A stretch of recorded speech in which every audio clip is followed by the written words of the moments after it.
School time part 6. ခုနပြောရင်းနဲ့အဲ့ဒါပိတ်သွားဆိုတော့ထားလိုက်ပါတော့အခုပြောမယ်အမေမေကမဖွေးတယ်မဝယ်နဲ့ဆိုပြီးတော့ကိုကြီးတယောက်ကတင်ပြလိုက်တယ်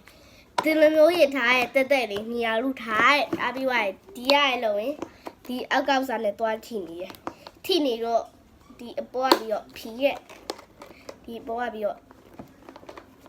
ဖြီးရဲ့အဲ့လိုမျိုးပိတ်ခံပါတယ် last one ရှင်းတော့ဘောနော်အဲ့ပဲပြောရင်လေပဲရနေပြီပဲလို့အဲ့ပဲပြောရင်ပဲရနေပြီပဲလို့အဲ့ဒါမျိုးဆော့ရမှာ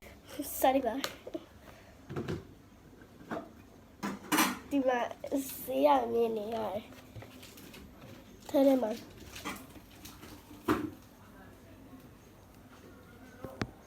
ခဲကြောက်တော့လို့မြင်ရလို့အပရမီဒီနေ့မှဝဲလာတာပါ basket တရားကြအဲ့လိုမျိုးလေးပါ usually ပါပဲပြောတာပဲအဲ့ဘက်ကလောပဲရမယ်ပဲတရားပဲရရည်မယ်ဘယ်ကပဲရရည်တာအဲ့ဘယ်မသိတော့ထားလိုက်တော့နော်ဆိုတော့ part 7တော့လာရင်ကြည့်စုပေးကြပါ bye peace bye bye part 7ကလာမလားမလာဘူးလားမသိဘူးအဲ့ဘက်တိတ်တော့မသိကြဘူး part